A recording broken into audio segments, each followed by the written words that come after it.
Craig MacTavish joins us on the show today. How you doing, Mac? Oh, good, Bryn. Really good. Heck of So, a game last night. wow, was it ever, huh? What a comeback. That's not an easy team to erase a 2-goal deficit against in the third period. And, we got a bit lucky, but, you make your own luck, too.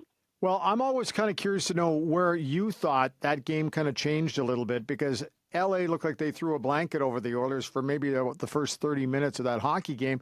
And then all of a sudden, the Oilers, here they come. Yeah, it was,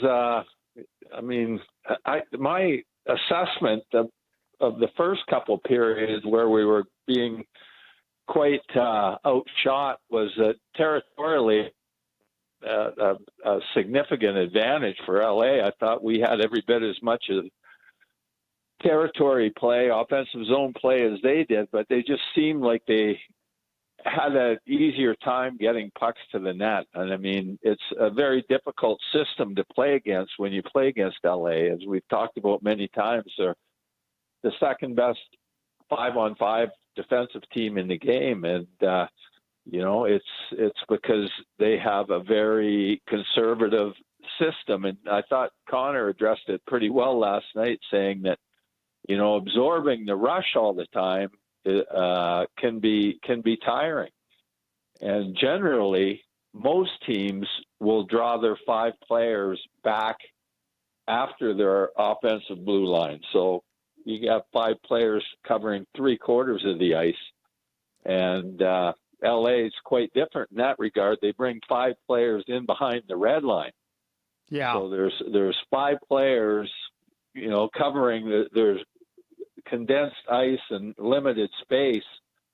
And, we generate speed to center, and, a lot of times they're fairly stationary in their defensive positioning, and we try and, meander, stick handle around them, and, we can turn the puck over, and then when you dump it in, their defense are pretty far back, but that puts a lot of pressure on your defense, and when you're using 4 guys, I think that played a real significant factor in how we really turned the tables on them, because, they're breaking the puck out a ton because there's not a lot of there's not a lot of turnovers. They don't create a lot of turnovers on the offensive side of center ice for them. And I mean, that puts a lot of pressure on your defense. You're going back, you're getting pounded, and can't help but wear them down. Oilers had over 50 hits in that hockey game, and it just seemed to me the majority of them came late in the matchup and into overtime as they dumped the puck in, and they made the defense pay for the Los Angeles Kings. And, hey, listen, you could see by the time they got to overtime that Los Angeles was getting a little bit weary. At least that's what I saw and some of the other people I've talked to. Did you see it the same way? Well, the results sure bore that out. I mean, I thought we were all over them in overtime.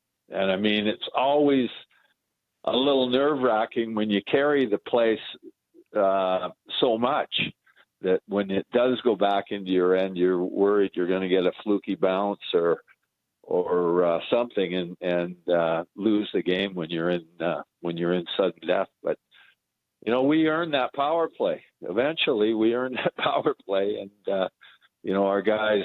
The one advantage going into this series that we thought we had was our power play, and that turned out to be an advantage for them through the first couple games for sure. And now our power play is starting to click again in the fashion that we've expected the last number of years. Craig, are you surprised by that? Because Rob Brown and I talked, along with John Shannon on the pregame show before Game 1, talked about the fact that we thought LA would be very strong 5-on-5. The Oilers have been that in this series. But the special teams we thought favored Edmonton. And in the early going of this series, it was the other way around. The Los Angeles Kings were lighting up the Oilers. Now, it seems like it's starting to tighten up a little bit now, and that's probably a good thing for the Oilers going into Los Angeles tomorrow night. Well, short sample size, things can get skewed. Yes. And, not taking anything away from LA, they played incredibly well in games 1 and 2. And, for the better part of that game, I'm sure they were really happy with the way they were playing and the chances that they were limiting us to. But, we found a way to get it done and finally got a little bit of puck luck on the second goal, on Bush's goal that, took a favorable bounce and went in. And then on the tire, I mean, it was, Quentin Byfield had it. They say the game on his stick, and Bush made a nice, quick play to poke check that puck off him, and then it comes back to Bush, and he bombs it in the net. We're off and running, but really, amazing.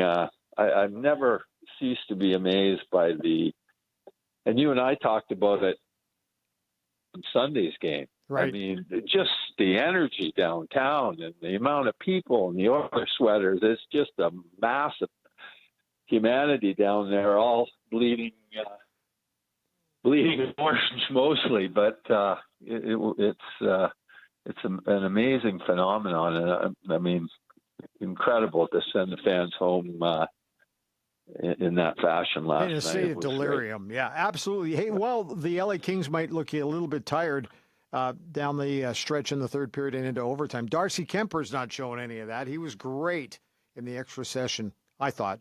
Yeah, well, he's been good all year. I mean, the expectation would be that he'd be that going into the playoffs, and they had a fairly significant goaltending advantage on paper going in. And Cal made a lot of saves to himself, and the thing about Cal is he looks confident in there. I mean, he doesn't cover the net as well as Stu, but he moves a bit better. He's a really good skater. He gets side to side well. Like, he's an excellent skater, and but if the traffic in front of them, the smaller goalies, they can't stop the ones they can't see, but he's quick enough and agile enough that he tracks the puck well, and he's able to move to do that. And then he moves side to side, and there's been some coverage issues for sure coming through the first two games in LA. You'd be best to talk about this one. There was a time last night in the third period where he was making some saves, and I thought to myself, this has got that Rolly feel about it from 2006, where he's just getting into a groove here a little bit. But like I say, you lived it, so I don't know if you see it quite the same way. But nonetheless, he's been playing solid. He's a real fighter. Yeah, he is. I mean, Rolly was a different animal for sure. He was, the best player in every series we played in. And gave us, I mean, I've seen a lot of great goaltending over the course of our career here with Fierzy and Bill Ranford winning the Conn. Well, Bill Ranford was, played incredibly well, but I don't think any of those guys outplayed Rolly on the run that he was on in 2006. He was just amazing. And, really, Cal and Rolly, I mean, Cal's playing good, but he's not at that level yet. Let's get your take on what you might foresee happening tomorrow night in Los Angeles. It'd be nice to get the lead for a change, wouldn't it? It would, yeah. It's just, I mean, to me, the real tactical significant differences are the LA's system when they're defending the rush. I mean, anytime they're gapped up on their forecheck and they're not going to get to the forecheck, they pull back. And, it'd be nice if we continued to have success entering the zone, because our team is, as you know, is the top 5 team on the rush and creating chances off the rush, maybe the top team in the league off the rush. And this, in my mind, is the way that you should play the Oilers. And if you get guys below the puck and you give McDavid open ice and Leon open ice, they're going to pick you apart. I mean, they're going to beat you one-on-one. And, for me, what I've seen teams, and St. Louis did it a couple years ago, that have success is you don't commit guys to chasing a forecheck that you can't get to. That's one significant difference. And the success we have getting through that, getting in and getting to our forecheck is going to be really important. And the other thing is, the defensive zone play. Like, they close gaps on the puck in the defensive zone much quicker than we do. We're in a more of a containment mode. If they have a gap, if their check has a gap of 12 feet, he's closing that gap quickly and really putting a time frame problem on the puck carrier. And that's all over the ice, and that's been pretty successful in limiting the amount of cycle time that we have. And we haven't done as good a job doing that. Right. And we're containing a little bit more. And when you're going to your check on the wall, you got to make sure that he's not able to make that play through you to the slot. And, I think we can do a better job at that and trying to kill those cycles and kill those plays quicker, much like LA's been doing to us. Got to ask you, because you coach at the highest level in the National Hockey League, Jim Hiller's taken some heat in the last two games, one on a strange challenge. I'd like to get your thoughts on that. The other thing, too, mostly playing three lines, didn't even play his fourth line very much at all, and going with four defensemen. No wonder they got a little tired toward the end of that game last night. Well, it's amazing how it turns with one play, and it's Quentin Byfield. I mean, he chips that out, they win the game. It's, great job, Jim Hiller, for utilizing the talented part of his lineup and getting the win. Well, one play turns it, and then all of a sudden you're in overtime. But you're protecting a lead, a 2-goal lead. The mentality is you don't want to get beat without having your best players out there. I mean, you try and squeeze your fourth line in there a little bit, but, I've been in that situation a fair bit. And, when the fourth line goes out there and all of a sudden there's a territorial disadvantage, you're saying, I used to say this, just get me through this shift, and I won't try and squeeze him out there and sneak him out there again. And I'm sure he was at that mentality. So once the game went to overtime, then the advantage was pretty significant our way. As for the challenge, I mean, I don't know what their process is. I imagine, normally it's the video coach in the dressing room. He has a lot of different looks, and he makes the call. He's on the wire with the assistant coach. And, the way I like to do it when I was the head coach and Brian Ross was the assistant coach is give me your confidence level of the decision. Yeah. And then I'll make the decision. Okay. It's relative to the situation in the game. I mean, if you're down by a couple goals, you're going to be more aggressive, and it's late in the game. You're going to be more aggressive and take more chances. But I want your confidence level, and to me, the confidence level was what should have been really low on that call. From what I saw, I didn't think there was. I mean, maybe you can't say for sure. I would have said maybe 10% chance, maximum. And you're 4-4 up 2-0 in the series. Pretty late in the hockey game, I would have. I mean, everybody now knows that it was the wrong call to make, but it generally is not, not solely to blame, or even any to blame on the head coach. Players let that roll off them pretty quick. No, I think players get pissed off at that incompetence, right? Yeah.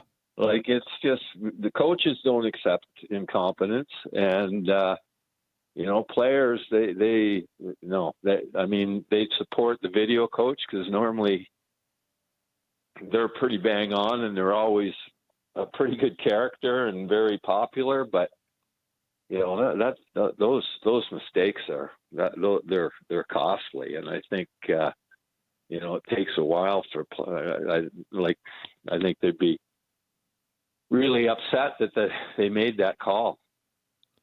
Hey, Cost them the game. before we let you roll here, the Oilers' power play seems to be waking up a little bit. Is any particular reason that you're seeing for that?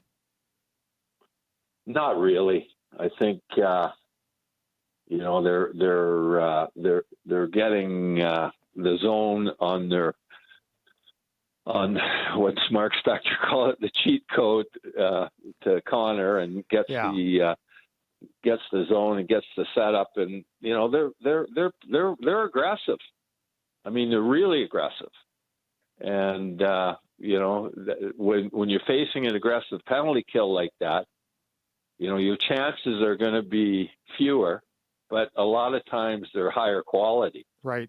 Because you get caught running out of position, and you give up a high quality chance, although you won't give up too many. And I mean, their penalty killing's been really good, but you know, we have four guys that are unbelievable at making plays under pressure: Connor, Leon, R&H, and Bouchard. Yes. And Perry looks like he's supplanted Zach as the net front guy, and he's just doing an incredible job. I mean, that was a beautiful goal last night. You can't say enough about the way that he's played, and I'd like, in closing, I was always a little questioning Klingberg, the addition of Klingberg, but he played, I mean, with the one exception where he tried a pretty risky play late from behind our net to try and launch a breakout in front of the net that they intercepted, and Cal had to make a great save. But he's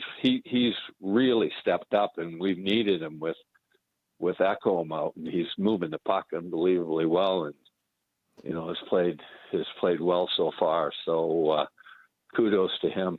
Well, we'll see what happens tomorrow night. Thanks for your time today. Always great chatting, and we'll talk later. Okay. Okay, great, Bryn. Thanks.